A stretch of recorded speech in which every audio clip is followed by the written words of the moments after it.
এই বিষয় নিয়ে ভিডিও বানানো।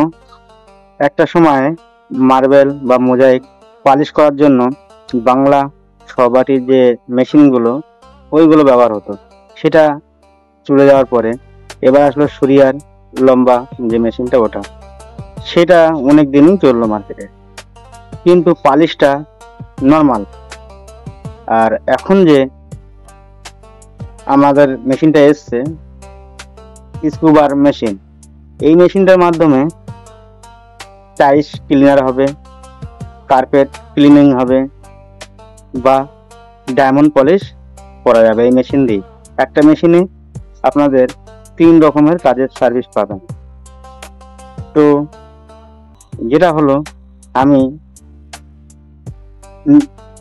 একটা জায়গাতে ইটালিয়ান মার্বেল পালিশ করছি। পালিশটা কেমন হয়, আগে কেমন ছিল, এখন কেমন হয়, সেটাকে আপনারা দেখেন, দেখে আপনারা জানাবেন যে এই মেশিনটা কেমন উন্নত মানের। তা যাই হোক, বেশি আপনাদের ভিডিও লম্বা করব না, আপনারা দেখেন। প্রথমে এর নিয়ম হলো 50 বা 60 নম্বর যে 3mm এর প্যাড হয় সেগুলোকে লাগাতে হবে। এটা ছবাটির প্যাড। তো এটা দিয়ে কাজ হয় মার্বেলকে ক্লিনিং করার জন্য। তারপরে আপনার 100 নাম্বার প্যাড লাগাতে হবে, এটাও 3mm এর। যেহেতু আমি এগুলো ব্যবহার করি, এটাতে 50 বা 60 নম্বরে যে দাগটা হয় সেই দাগটাকে তোলা হয়। তারপরে 200 নাম্বার থেকে আপনার পালিশ স্টার্ট। 200 আছে, 400 আছে, 600 আছে, 800 আছে, 1000, 1200, 1500, 2000।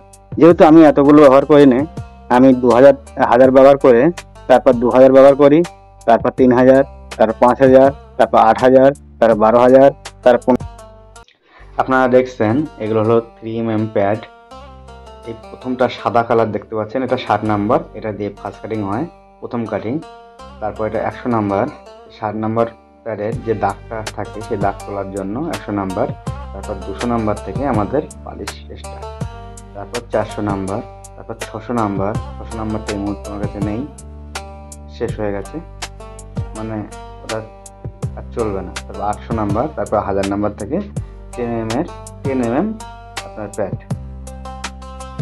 তারপরে 2000 নাম্বার, লালটা 2000 কালার হবে, এটা 2000 নাম্বার। তারপরে 3000 নাম্বার। 3000 মারার পরে 3000 যখন আমি কাজ করব, তারপরে 5000 চালাবো। 5000 হয়ে গেলে তারপরে আমি চালাবো 8000। 8000 হয়ে গেলে তারপর 12000 চালাবো। 12000 হয়ে গেলে তারপর 15001।